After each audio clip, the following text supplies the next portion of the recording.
Hello, everyone, and congratulations to the few and the brave who stayed after lunch.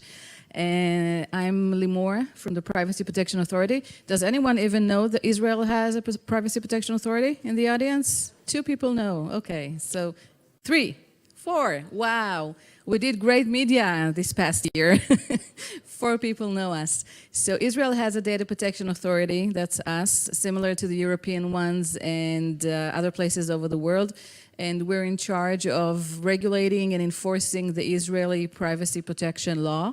Our regime in Israel is similar to the European one. So if you have been hearing about the GDPR and all that, so it's we have a similar regime here in Israel. And I'm honored to be here today and chair this panel with my colleagues here who are specialists in digital identity. And I'll start by, I think, introducing each and every one of you in a few words. We have Izhar Arieli right next to me, the CEO of Scanovate, specializing in identity management and know your customer processes and imaging solutions. And we have Gavin Watts, you've heard from him just now from Yoti, business growth executive, specializing in providing secure ways of proving identities online and face-to-face. And last but not least, Asaf Pilo, VP of Sales at Secure Touch, specializing in behavioral biometrics for mobile security. And I wish to start by setting the stage for a few minutes on the topic of digital identity, just to make sure that we're all on the same page, what we mean when we talk about digital identity in general and here on this panel. Since in the logical world we have various types of identities. Sometimes we need to identify software, sometimes we need to identify hardware. People are talking about identification as one of the security measures we need in the IoT business. Today, this is not the part of the discussion we wanted to make. We're talking about identification of people. How we identify people. The easiest way to think about it is just think about the physical world and the ID card we have here in Israel and other types of ID cards that are available over the world, whether it's a driver's license or a social security number. We have various types of identification criteria and documents. And we're talking today about how we take this type of identification mechanism from the physical world to the logical world, and how we make our environment in the cybersphere, whether it's interactions between people over contracts, over services, over products, whether it's interactions with government for government services online. How do we identify people in a sufficient level of assurance in order to take our physical interactions into the digital world? It's not easy to identify the person sitting behind the computer at home and knowing digitally that we're talking to the same person, whether it's by mobile or tablet or laptop or whatever form of digital communications we're using. So the second question we wish to raise here on this panel is, once we've discussed digital identity and how we do that, how do we create something that is mass-produced? How do we distribute credentials? How do we create digital identity that is owned by the masses? So, for example, in Israel today, we have a digital signature law. We have 2 companies, I don't know if anyone heard about them, ComSign and Secure ID. They're producers of smart cards that hold digital signatures by law. I think they haven't sold more than a few tens of thousands of signatures. We also have the Israeli Smart ID card, the new project that was discussed at length because of the biometric database, which is a side point.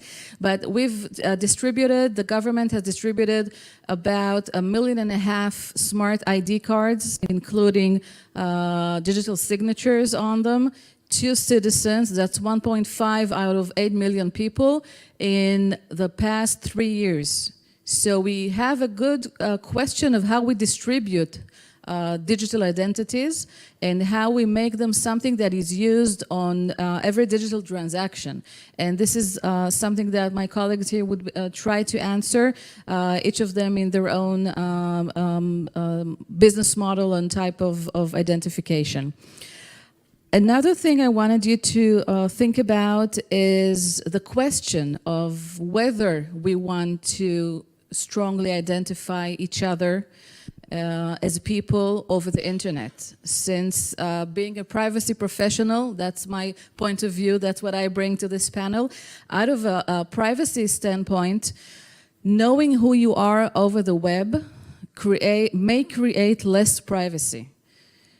Anonymity over the web is something that can give us better privacy protection.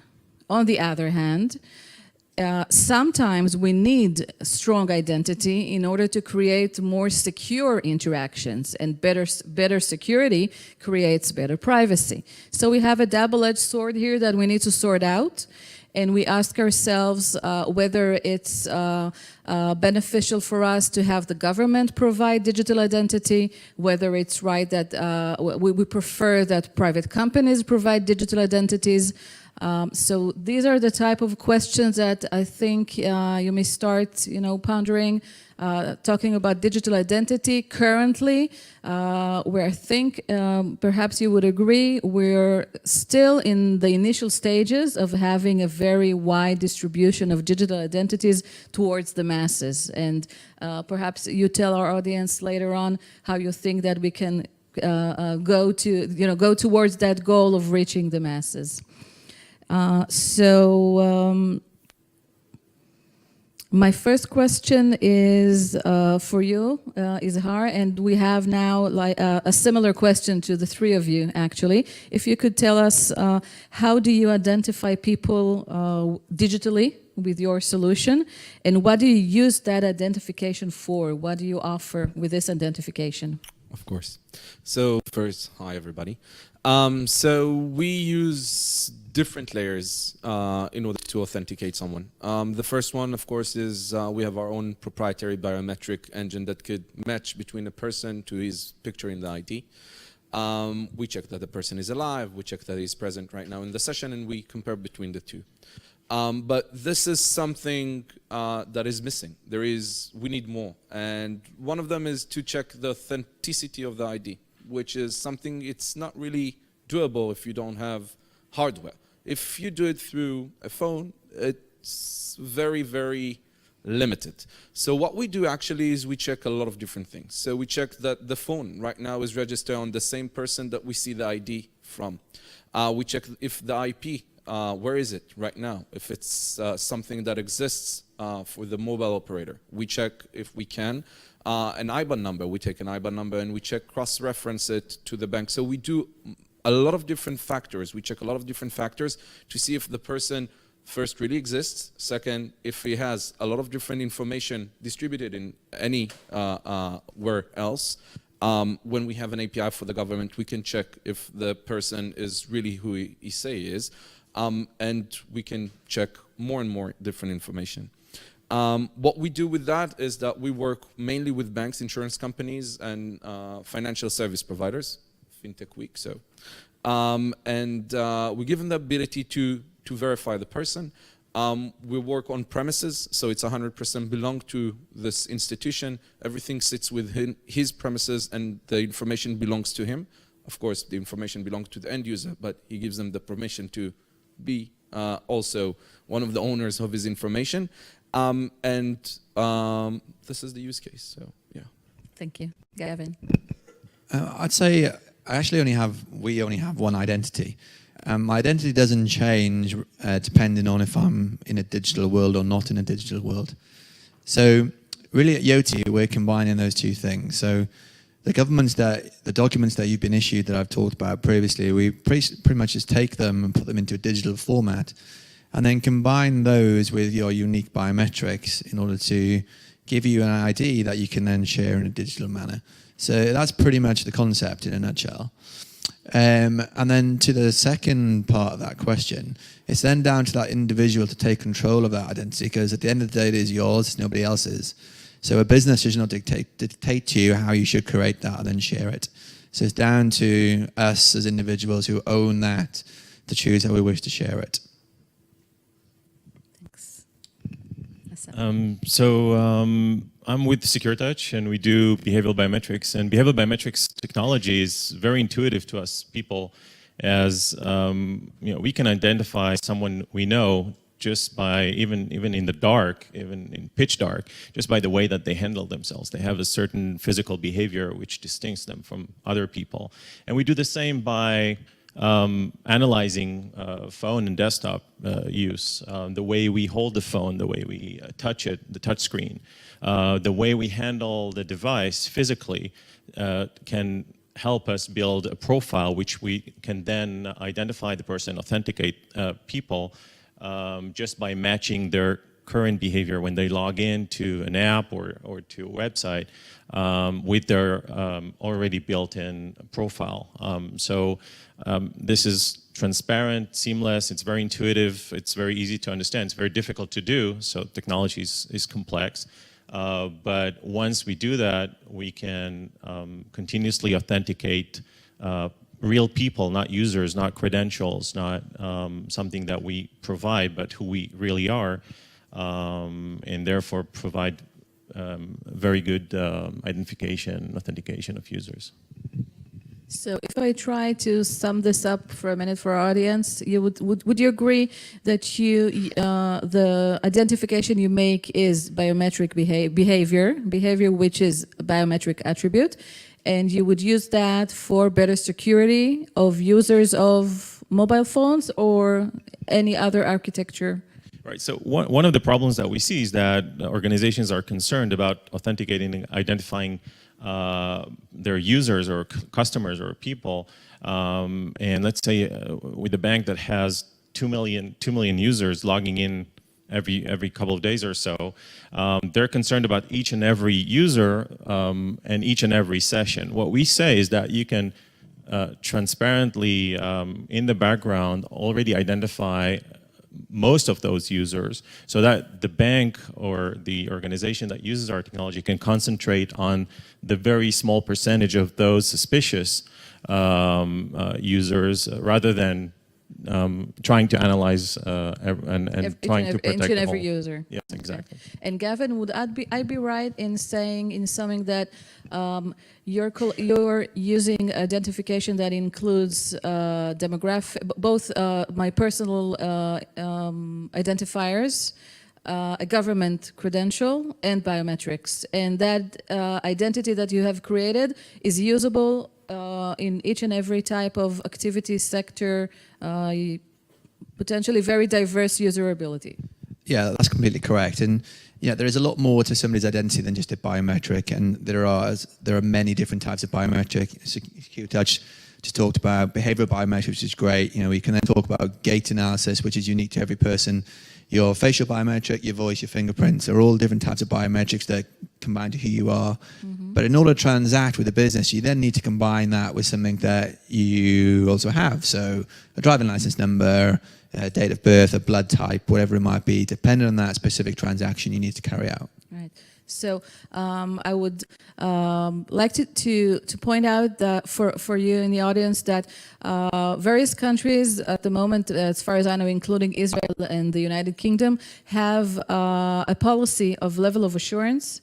That is something, it's a policy that states a matrix of 1 to 4, 1 through 4, if I'm not mistaken, or 0 1 through 4. 1, 2, 3, 4 levels of assurance. For example, if I want to use a government service in order to replace my passport, then the government would request a very high level of assurance, and that would require very high measures of identification. For instance, if all I want is to access a site where I report a complaint within my city, then perhaps for that use the level of assurance is sufficient at number 2, and then you'd be able to use an identification that is less strong and definitive, but is sufficient to the use case. So each and every time we wish to use an identification of some sort in the digital world, it's useful to determine what type of level of assurance is required for the use case, and then to try and choose the right solution. And Izhar, if we can finish with you, I'll try to sum up.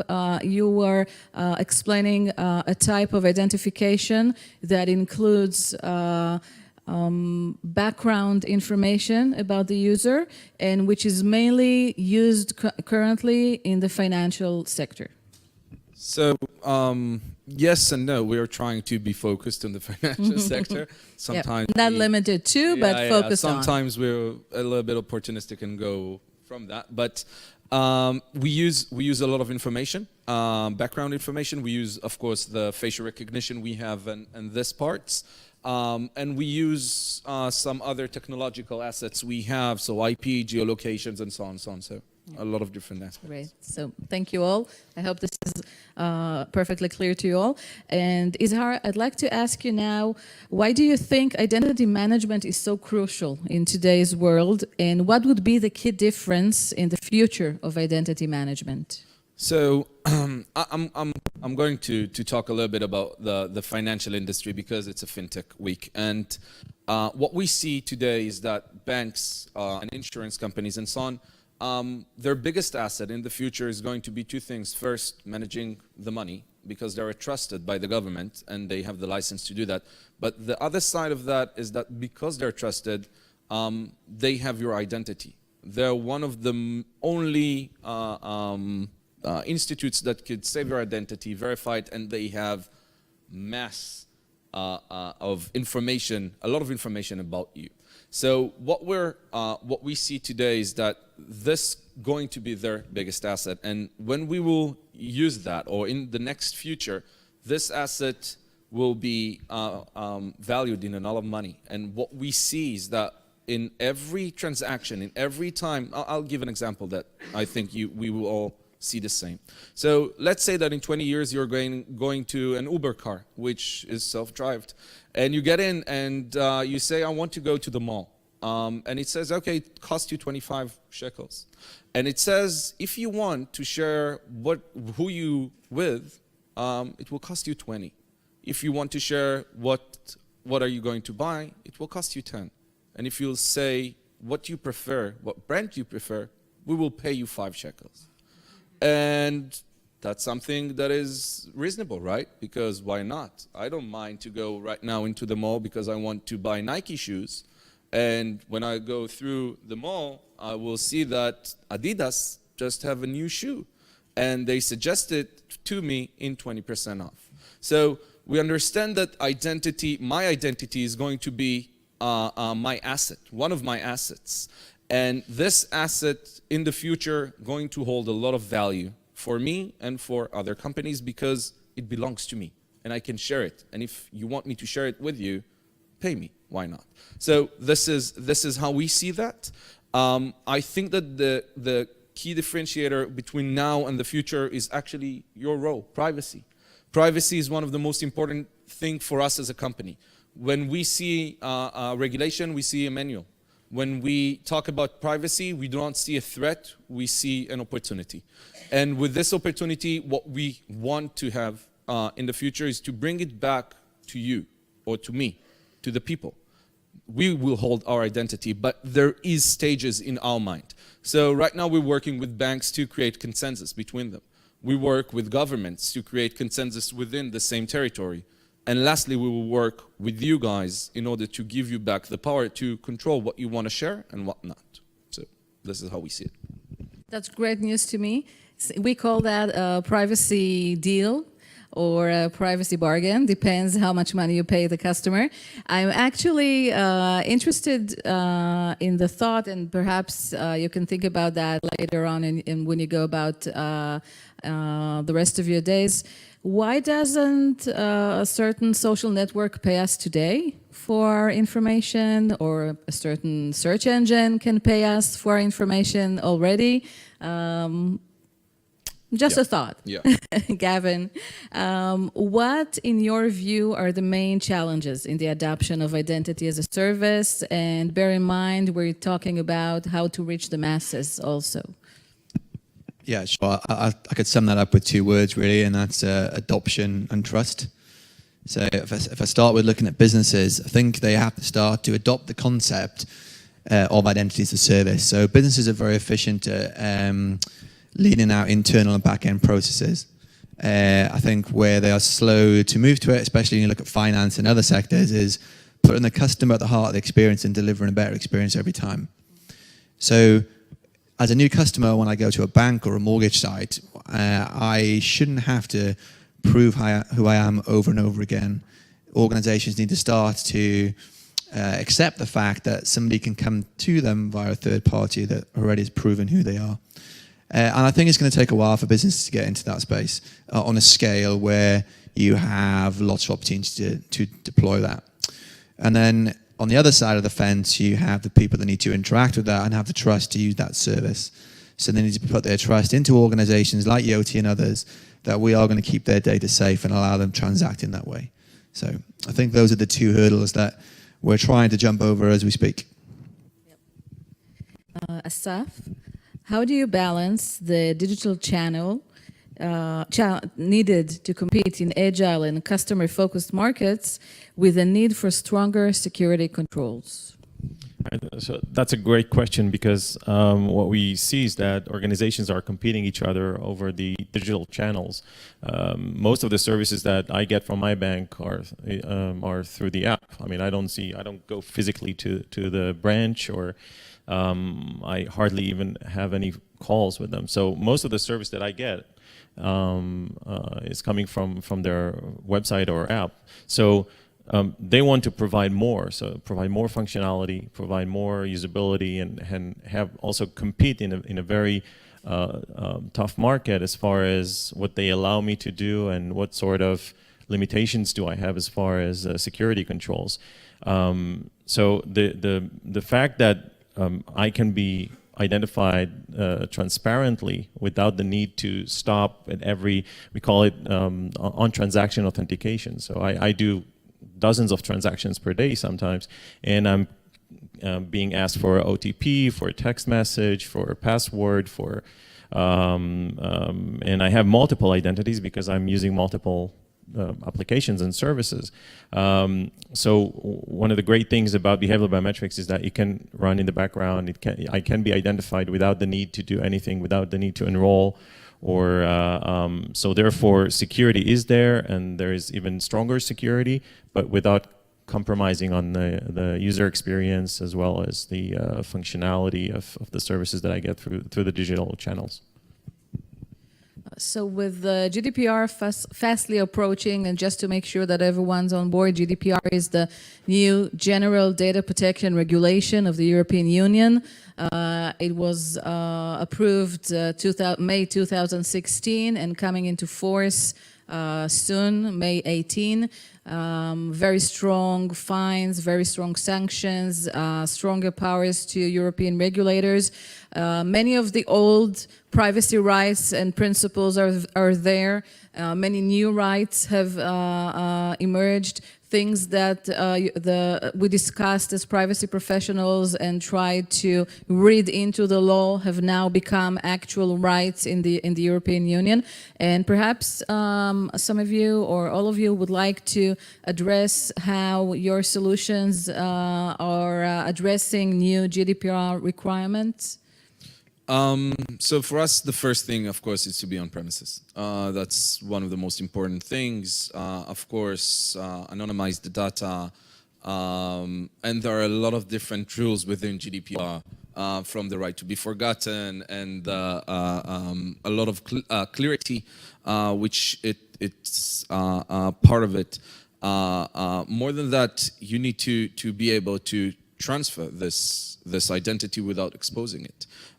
So what we do today is we learned this regulation in the past year and a half. I'm a lawyer. I had to, and I'm a privacy professional. You didn't have to. So we learned that very strictly, and the implications it is today from cybersecurity, security, and Article 32, or each and one of the articles are so aggressive, I'll say. So we learn what to do. We learned, and we keep on learning. Second is that we try to match each and one of the different articles and the needs. And the last thing that is maybe the most crucial, we update, because this regulation make you update all the time. It needs to be state of the art all the time, state of the art technology.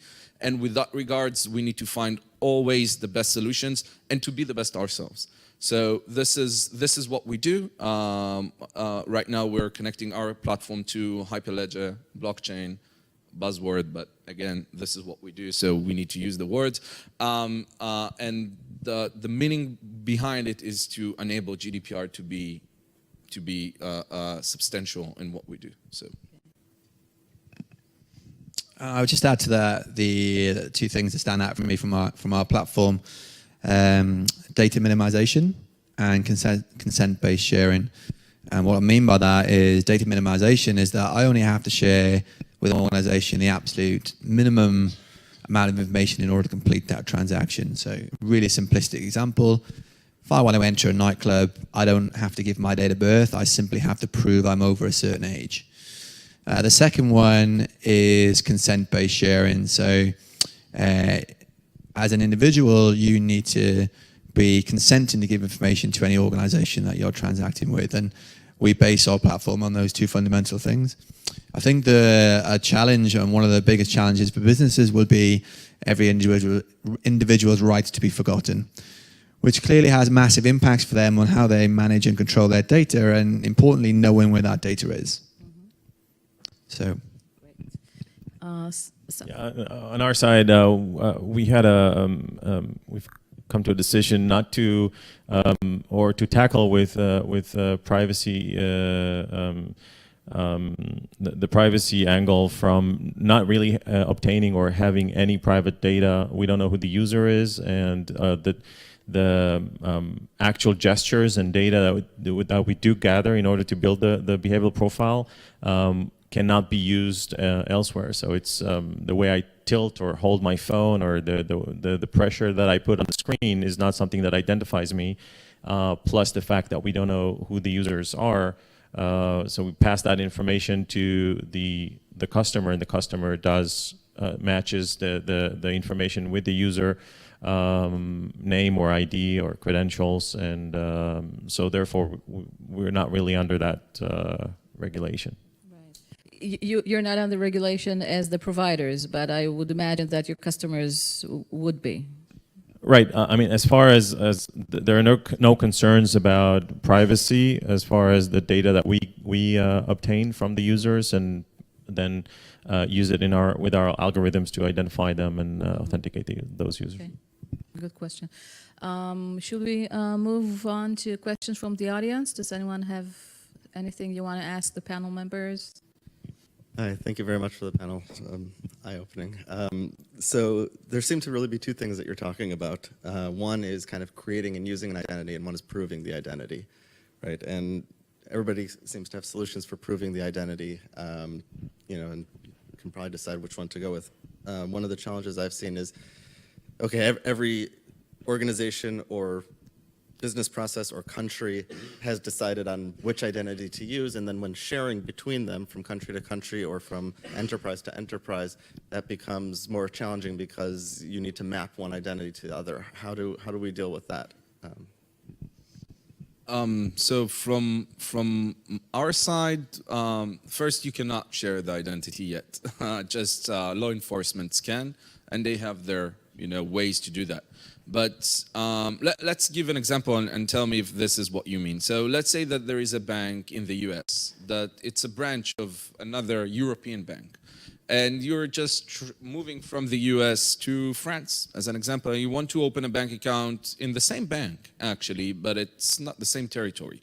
Today, you cannot transfer the information at all. You cannot check the information, you cannot transfer it, so you as a client will pay double. And you will not get the benefits that you have in your own bank or the previous bank because they do not know you. So that's a problem we are trying to solve. And the ability to do that first will come from in our perspective, from blockchain. If you could do zero knowledge proof and transfer the information, the only problem today is the right to be forgotten in this aspect. And then you need to find the one person or the one entity that could get into the system and change that. In our perspective, it should be the main bank or the regulator itself that will have the key to do that. And this is how we think that it will be solved. The problem that you indicate is more a consensus problem than a technological problem. And from our state of mind and in our side, we do not see the end user, the client, enforcing that. We see that it will come or from the financial institutions or from the government, and this is what we do. This is the bodies we work with in order to establish that. So it will be more locally in the beginning, or with a banking group locally, or with a territory locally, and then, if there is a consensus, it will distribute. I'll just add to that, an identity is not a static beast, it changes over time. So you can add assertions to your identity, effectively like knowledge-based questions, that further prove who you are as you move down the road. And there are programs that look at this right now, especially in the travel industry. And then it's the question of how do you share that information, and blockchain just been mentioned. Then you start to get the realms of DIDs, differential IDs, and then hash pointers to containers on the blockchain and all these kind of things, which are very much concepts right now. But I think as we move down that road and in the next kind of 5-10 years, it'll be probably commonplace that we see that.